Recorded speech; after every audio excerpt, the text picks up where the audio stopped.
আসসালামু আলাইকুম, স্বাগতম ইনফো নিউজ 24 সংবাদে। আমি মোহাম্মদ কিবরিয়া আজকের সব আন্তর্জাতিক খবর নিয়ে হাজির হয়েছি। শুরুতেই জানিয়ে দিব সংবাদ শিরোনাম, তারপর বিস্তারিত। 2026 সালে ভারত পাকিস্তান আফগানিস্তান যুদ্ধের আশঙ্কা যুক্তরাষ্ট্রের থিঙ্ক ট্যাঙ্কের। ট্রাম্পের হুমকির কড়া জবাব ইরানের, আগ্রাসন হলে অনুশোচনা করতে হবে। ইরান আঞ্চলিক শত্রু মোকাবিলায় অভিনব কৌশল রপ্ত করেছে। কৃতিত্বের ভাগ নিয়ে কাড়াকাড়ি, ভারত পাক সংঘর্ষে এবার মধ্যস্থতার দাবি বেইজিংয়ের। জবাব নয়াদিল্লির। বেলারুসে পারমাণবিক অস্ত্র বহনে সক্ষম ক্ষেপণাস্ত্র মোতায়েন করল রাশিয়া। আসসালামু আলাইকুম, স্বাগতম জানাচ্ছি ইনফো নিউজ 24 সংবাদে। আমি মোহাম্মদ কিবরিয়া।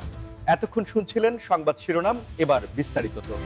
2026 সালে দক্ষিণ এশিয়ার ভূরাজনীতিতে এক অস্থির সময়ের ইঙ্গিত দিচ্ছে যুক্তরাষ্ট্রের একটি প্রভাবশালী থিঙ্ক ট্যাঙ্ক, যেখানে ভারত, পাকিস্তান এবং আফগানিস্তানের মধ্যে একযোগে সংঘাতের আশঙ্কা প্রকাশ করা হয়েছে। প্রতিবেদনে বলা হয়েছে যে আঞ্চলিক সীমানা বিরোধ এবং জলসম্পদ বণ্টন নিয়ে বাড়তে থাকা উত্তেজনা আগামী কয়েক বছরে বড় কোনো সামরিক রূপ নিতে পারে, যা এই অঞ্চলের কোটি কোটি মানুষের জীবনযাত্রায় বড় ধরনের প্রভাব ফেলবে। বিশেষ করে আফগানিস্তানের বর্তমান শাসন ব্যবস্থার সাথে প্রতিবেশী দেশগুলোর অমীমাংসিত সীমান্ত সমস্যা এবং পাকিস্তান ও ভারতের দীর্ঘদিনের দ্বিপাক্ষিক বিরোধগুলো একটি নির্দিষ্ট বিন্দুতে গিয়ে বিস্ফোরিত হতে পারে বলে বিশেষজ্ঞরা মনে করছেন। থিঙ্ক ট্যাঙ্কটির দাবি অনুযায়ী 2026 সালের দিকে বৈশ্বিক অর্থনীতির টালমাটাল অবস্থা এবং জ্বালানি সংকটের কারণে এই দেশগুলো নিজেদের অভ্যন্তরীণ জনরোষ সামাল দিতে জাতীয়তাবাদী চেতনাকে উস্কে দিতে পারে, যা পরোক্ষভাবে যুদ্ধের দিকে ঠেলে দেবে এই তিন রাষ্ট্রকে। প্রতিবেদনে আরও উল্লেখ করা হয়েছে যে কৌশলগত ভৌগোলিক অবস্থানের কারণে আফগানিস্তান হতে পারে এই সংকটের কেন্দ্রবিন্দু, যেখানে পাকিস্তান ও ভারতের স্বার্থের সংঘাত মাঠ পর্যায়ে যুদ্ধে রূপ নেওয়ার ঝুঁকি রয়েছে। তবে এই বিশ্লেষণ শুধুমাত্র একটি আশঙ্কার কথা বললেও আন্তর্জাতিক বিশ্লেষকরা মনে করেন কূটনীতিক তৎপরতা বৃদ্ধি এবং অর্থনৈতিক সহমর্মিতার মাধ্যমে এই ধরনের বড় বিপর্যয় এড়ানো সম্ভব। আপনারা যারা আমাদের এই প্রতিবেদনটি দেখছেন, আপনাদের কি মনে হয়, দক্ষিণ এশিয়ার এই দেশগুলো কি সত্যি নিজেদের বিরোধ মিটিয়ে শান্তির পথে হাঁটতে পারবে? অবশ্যই আপনার মূল্যবান মতামত আমাদের কমেন্ট বক্সে লিখে জানাবেন, কারণ আপনাদের প্রতিটি মতামত আমাদের কাছে অত্যন্ত গুরুত্বপূর্ণ। এই ধরনের গুরুত্বপূর্ণ ভূরাজনৈতিক আপডেট নিয়মিত পেতে আমাদের চ্যানেলটি সাবস্ক্রাইব করে পাশে থাকা বেল আইকনটি বাজিয়ে দিন এবং ভিডিওটি ভালো লাগলে একটি লাইক দিতে ভুলবেন না। বিশ্ব রাজনীতিতে উত্তাপ ছড়িয়ে এবার ডোনাল্ড ট্রাম্পের হুমকির কড়া জবাব দিয়েছে ইরান, যেখানে স্পষ্ট করে বলা হয়েছে যে তেহরানের বিরুদ্ধে কোনো ধরনের আগ্রাসন চালানো হলে তার জন্য সংশ্লিষ্ট পক্ষকে চরম অনুশোচনা করতে হবে।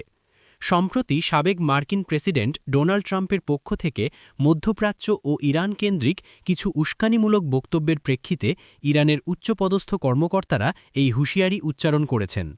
ইরানের রাষ্ট্রীয় গণমাধ্যমে প্রচারিত বক্তব্যে বলা হয়েছে যে তারা কোনো যুদ্ধ চায় না, তবে নিজেদের সার্বভৌমত্ব রক্ষায় তারা বিন্দুমাত্র পিছু হটবে না এবং যে কোনো ধরনের সামরিক উস্কানির দাঁতভাঙা জবাব দিতে তারা পুরোপুরি প্রস্তুত। ট্রাম্পের শাসনামলে দুই দেশের সম্পর্কের যে অবনতি ঘটেছিল তার রেশ এখনও কাটেনি এবং বর্তমান প্রেক্ষাপটে এই ধরনের পাল্টাপাল্টি হুঁশিয়ারি পুরো মধ্যপ্রাচ্যের স্থিতিশীলতাকে ঝুঁকির মুখে ফেলছে বলে মনে করছেন আন্তর্জাতিক রাজনৈতিক বিশ্লেষকরা। ইরানের পক্ষ থেকে দাবি করা হয়েছে যে তাদের প্রতিরক্ষা ব্যবস্থা এখন আগের চেয়ে অনেক বেশি শক্তিশালী এবং আধুনিক প্রযুক্তিতে সমৃদ্ধ, যা যে কোনো বহিরাগত শক্তিকে মোকাবিলা করতে সক্ষম। বিশেষ করে ড্রোন প্রযুক্তি এবং দূরপাল্লার মিসাইল সিস্টেমের ক্ষেত্রে ইরান যে অগ্রগতি অর্জন করেছে তা এই অঞ্চলের শক্তির ভারসাম্য বদলে দিয়েছে। কূটনৈতিক মহলে এই পরিস্থিতি নিয়ে বেশ উদ্বেগ কাজ করছে, কারণ ইরান এবং যুক্তরাষ্ট্রের মধ্যকার যে কোনো সরাসরি সংঘাত বিশ্ববাজারে তেলের দাম বহুগুণ বাড়িয়ে দিতে পারে এবং বৈশ্বিক সরবরাহ ব্যবস্থায় ধস নামাতে পারে। আপনারা যারা এই ভিডিওটি দেখছেন, আপনাদের কি মনে হয়, ট্রাম্পের এই ধরনের সরাসরি হুমকি কি কেবল রাজনৈতিক কৌশল, নাকি এটি কোনো বড় যুদ্ধের ইঙ্গিত? আপনাদের মতামত আমাদের জানান এবং এই ধরনের নিয়মিত নিউজ আপডেট পেতে আমাদের সাথে যুক্ত থাকুন। আঞ্চলিক শত্রু এবং বড় শক্তির মোকাবেলায় ইরান এখন এক অভিনব এবং আধুনিক প্রতিরক্ষা কৌশল রপ্ত করেছে, যা সামরিক বিশেষজ্ঞদের নজর কেড়েছে। প্রচলিত যুদ্ধের চেয়েও ইরান এখন অসামরিক বা অপ্রতিসম যুদ্ধের ওপর বেশি জোর দিচ্ছে, যেখানে তারা সাইবার সক্ষমতা, ড্রোন প্রযুক্তি এবং আঞ্চলিক মিত্রদের মাধ্যমে একটি শক্তিশালী প্রতিরক্ষা বলয় গড়ে তুলেছে। বিশেষজ্ঞরা বলছেন ইরান বুঝতে পেরেছে যে সরাসরি আকাশযুদ্ধ বা নৌযুদ্ধে বড় শক্তির বিরুদ্ধে টিকে থাকা কঠিন হতে পারে, তাই তারা এমন সব প্রযুক্তি উদ্ভাবন করেছে যা প্রতিপক্ষের ব্যয়বহুল প্রতিরক্ষা ব্যবস্থাকে খুব সহজেই ফাঁকি দিতে পারে। ইরানের এই নতুন কৌশলে সমুদ্রসীমায় ছোট ছোট দ্রুতগামী বোটের ব্যবহার এবং এমন সব আত্মঘাতী ড্রোন অন্তর্ভুক্ত রয়েছে যা শনাক্ত করা অত্যন্ত দুরূহ। এছাড়াও ইরান তাদের ভূগর্ভস্থ মিসাইল শহরগুলোর মাধ্যমে নিজেদের শক্তির জানান দিচ্ছে, যা যে কোনো আকস্মিক হামলা থেকে তাদের সম্পদ রক্ষা করতে সক্ষম। এই কৌশলের অন্যতম লক্ষ্য হল প্রতিপক্ষকে যুদ্ধের শুরুতেই মানসিকভাবে দুর্বল করে দেওয়া এবং তাদের জন্য যুদ্ধের খরচকে আকাশচুম্বী করে তোলা। ইরানের এই প্রতিরক্ষা নীতির পরিবর্তনের কারণে এই অঞ্চলে পশ্চিমা দেশগুলোর সামরিক হিসাব নিকাশ নতুন করে করতে হচ্ছে। বিশেষ করে উপসাগরীয় অঞ্চলে ইরানের এই আধিপত্য এবং কৌশলগত অবস্থান তাদের একটি শক্তিশালী অবস্থানে নিয়ে গেছে। আপনারা কি মনে করেন, ইরানের এই নতুন সামরিক কৌশল কি মধ্যপ্রাচ্যে দীর্ঘস্থায়ী শান্তি আনবে, নাকি এটি নতুন কোনো উত্তেজনার জন্ম দেবে? কমেন্ট করে আপনার ধারণা আমাদের সাথে শেয়ার করুন এবং ভিডিওটি প্রচুর শেয়ার করে অন্যদের জানার সুযোগ করে দিন। ভারত ও পাকিস্তানের মধ্যকার দীর্ঘদিনের কাশ্মীর ইস্যু এবং সীমান্ত উত্তেজনা নিয়ে এবার নতুন করে আলোচনার কেন্দ্রে এসেছে বেইজিং, যারা দাবি করেছে যে তারা দুই দেশের মধ্যে মধ্যস্থতা করার চেষ্টা করছে। চীনের এই দাবিকে কেন্দ্র করে রীতিমতো কৃতিত্বের ভাগ নিয়ে এক ধরনের কাড়াকাড়ি শুরু হয়েছে আন্তর্জাতিক মহলে। চীন বলছে যে এই অঞ্চলের স্থিতিশীলতা এবং তাদের বেল্ট অ্যান্ড রোড প্রকল্পের নিরাপত্তার স্বার্থে তারা ভারত ও পাকিস্তানের মধ্যে একটি সমঝোতা চায়।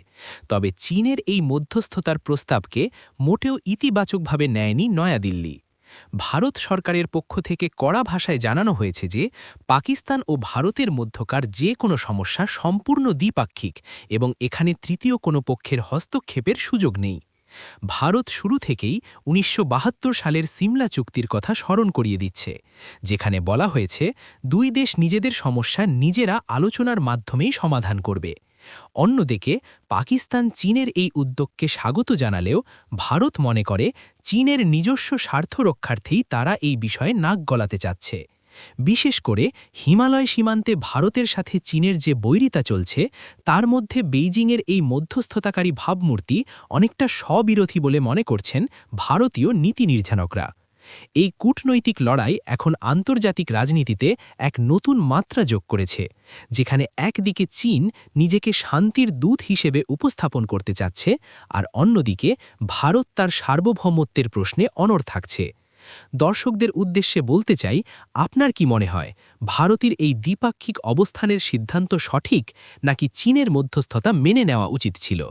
আপনার মন্তব্য আমাদের জানান এবং এ ধরনের আন্তর্জাতিক খবরের সঠিক বিশ্লেষণ পেতে আমাদের চ্যানেলটি সাবস্ক্রাইব করে রাখুন। ২০২৬ সালে দক্ষিণ এশিয়ার ভূরাজনীতিতে এক অস্থির সময়ের ইঙ্গিত দিচ্ছে যুক্তরাষ্ট্রের একটি প্রভাবশালী থিঙ্ক ট্যাঙ্ক, যেখানে ভারত, পাকিস্তান এবং আফগানিস্তানের মধ্যে একযোগে সংঘাতের আশঙ্কা প্রকাশ করা হয়েছে। প্রতিবেদনে বলা হয়েছে যে আঞ্চলিক সীমানা বিরোধ এবং জলসম্পদ বণ্টন নিয়ে বাড়তে থাকা উত্তেজনা আগামী কয়েক বছরে বড় কোনো সামরিক রূপ নিতে পারে, যা এই অঞ্চলের কোটি কোটি মানুষের জীবনযাত্রায় বড় ধরনের প্রভাব ফেলবে। বিশেষ করে আফগানিস্তানের বর্তমান শাসন ব্যবস্থার সাথে প্রতিবেশী দেশগুলোর অমীমাংসিত সীমান্ত সমস্যা এবং পাকিস্তান ও ভারতের দীর্ঘদিনের দ্বিপাক্ষিক বিরোধগুলো একটি নির্দিষ্ট বিন্দুতে গিয়ে বিস্ফোরিত হতে পারে বলে বিশেষজ্ঞরা মনে করছেন। থিঙ্ক ট্যাঙ্কটির দাবি অনুযায়ী ২০২৬ সালের দিকে বৈশ্বিক অর্থনীতির টালমাটাল অবস্থা এবং জ্বালানি সংকটের কারণে এই দেশগুলো নিজেদের অভ্যন্তরীণ জনরোষ সামাল দিতে জাতীয়তাবাদী চেতনাকে উস্কে দিতে পারে, যা পরোক্ষভাবে যুদ্ধের দিকে ঠেলে দেবে এই তিন রাষ্ট্রকে। প্রতিবেদনে আরও উল্লেখ করা হয়েছে যে কৌশলগত ভৌগোলিক অবস্থানের কারণে আফগানিস্তান হতে পারে এই সংকটের কেন্দ্রবিন্দু, যেখানে পাকিস্তান ও ভারতের স্বার্থের সংঘাত মাঠ পর্যায়ে যুদ্ধে রূপ নেওয়ার ঝুঁকি রয়েছে।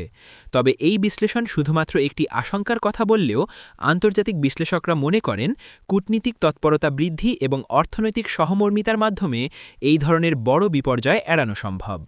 আপনারা যারা আমাদের এই প্রতিবেদনটি দেখছেন, আপনাদের কি মনে হয়, দক্ষিণ এশিয়ার এই দেশগুলো কি সত্যি নিজেদের বিরোধ মিটিয়ে শান্তির পথে হাঁটতে পারবে? অবশ্যই আপনার মূল্যবান মতামত আমাদের কমেন্ট বক্সে লিখে জানাবেন, কারণ আপনাদের প্রতিটি মতামত আমাদের কাছে অত্যন্ত গুরুত্বপূর্ণ। এই ধরনের গুরুত্বপূর্ণ ভূরাজনৈতিক আপডেট নিয়মিত পেতে আমাদের চ্যানেলটি সাবস্ক্রাইব করে পাশে থাকা বেল আইকনটি বাজিয়ে দিন এবং ভিডিওটি ভালো লাগলে একটি লাইক দিতে ভুলবেন না।